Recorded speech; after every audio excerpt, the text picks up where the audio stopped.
So hello dear student, কেমন আছো? I hope প্রত্যেকে শুধু ভালো নয়, ভীষণ ভালো আছো। স্ক্রিনের ওপর একটা প্রশ্ন দেখা যাচ্ছে, তাই না? প্রশ্নটা কি বলেছে, প্রথম আমরা মন দিয়ে পড়বো, বুঝবো, তারপর অঙ্কটা করার চেষ্টা করবো। ওকে, কি বলেছে দেখো। একটি লম্ব বৃত্তাকার চোঙের উচ্চতা উহার ব্যাসার্ধের দ্বিগুণ, বেশ, যদি উচ্চতা সগুণ হতো তবে চোঙটির আয়তন 539 ঘন ডেসিমিটার বেশি হতো। চোঙটির উচ্চতা হিসাব করে লিখি।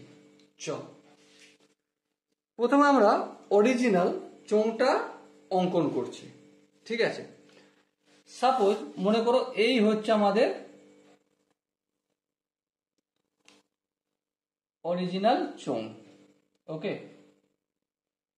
এবারে এর রেডিয়াস বা ব্যাসার্ধ আমরা স্মল লেটারে আর ধরলাম, আর হাইট যেটাকে আমরা এইচ বললাম। প্রথম ক্ষেত্রে কি বলা হয়েছে, যে ব্যাসার্ধের দ্বিগুণ হচ্ছে উচ্চতা, তাহলে আর যদি আমি এক্স ধরি তাহলে হাইট কত হবে, তার ডবল হবে, 2x হবে।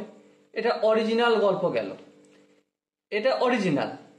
এবার ডুপ্লিকেট গল্পটা কি, এই হচ্ছে একটা চোঙ আর এই হচ্ছে তার ব্যাসার্ধ, এখানেও ক্যাপিটাল লেটারে স্মল লেটারে আর হাইট হচ্ছে এইচ।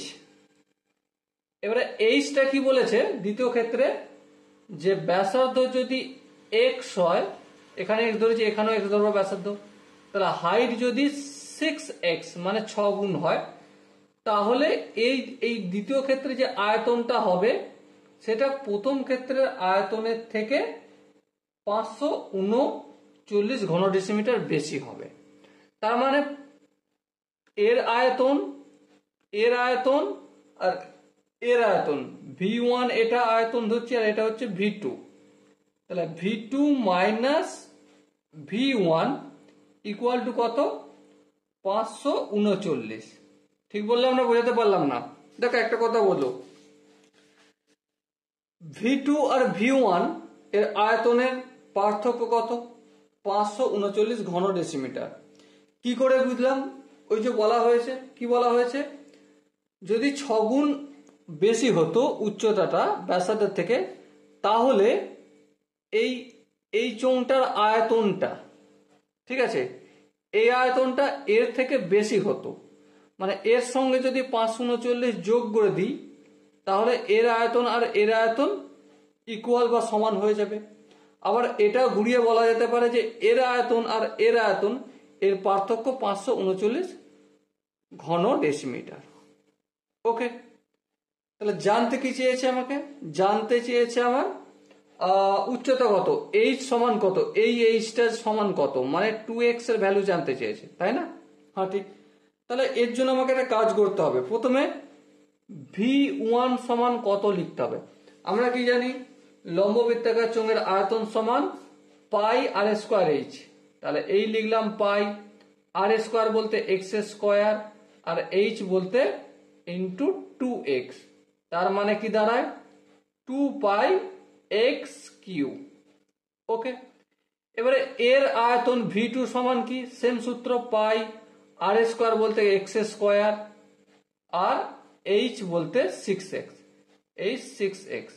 তার মানে কি দাঁড়ালো 6 পাই এক্স স্কোয়ার। এবার দেখো V2 এর আয়তন লিখবে এখানে 6 পাই এক্স কিউ, সরি এখানে স্কোয়ার করেছি, এখানে স্কোয়ার আর এখানে 1, তাহলে এখানটা হয়ে যাবে কিউ। তাহলে 6 পাই এক্স কিউ মাইনাস V1 কত, 2 পাই এক্স কিউ, এই 2 পাই এক্স কিউ করলাম 539। ওকে, আই হোপ এখানটা বোঝা গেছে। যদি এখানটা বোঝা যায় তাহলে আর একটু আগিয়ে যাই। কি আগিয়ে যাই, দেখো দু জায়গাতেই আমার কি কি কমন আছে, এখানেও পাই আছে, এখানেও পাই আছে, হ্যাঁ, এখানেও 2 আছে, এখানেও 2 আছে, এখানে এক্স কিউ আছে, এখানে এক্স কিউ আছে। তাহলে কমন নিচ্ছি আমি 2 পাই এক্স কিউ। তাহলে এখানে 2 কমন নিয়ে নিয়েছি, তাহলে কি পড়ে থাকবে 3, আর এখানে কিছুই পড়ে থাকবে না, 1 পড়ে থাকবে, ইকুয়াল টু 539। আর একটু যদি ক্যালকুলেশন করি, এক্স কিউ ইন্টু 3 থেকে 1 বাদ দিলে 2 হয়, হ্যাঁ। আর এখানে 2 পাইটা অপোজিট দিকে যাবে, হ্যাঁ। তাহলে আছে গুণের আকারে, এদিকে আসলে কি হয়ে যাবে ভাগের আকারে, এই 2 লিখলাম, পাই মানে 22/7, এই 22/7টা টুক করে উপরে উঠে গেল। এবার দেখো ফের এক্স কিউ ইকুয়াল টু, এখানে যেমন আছে লিখে দেবো 7 গুণিতক 539, আর এখানে 2টা কি ছিল গুণের আকারে, অপোজিট দিকে পাঠালে ভাগ, আর এখানে 2 × 22 যেমন আছে তেমন করে দিলাম। এবার দেখো 11 দিয়ে কাটাকাটি যাবে, হ্যাঁ যাবে।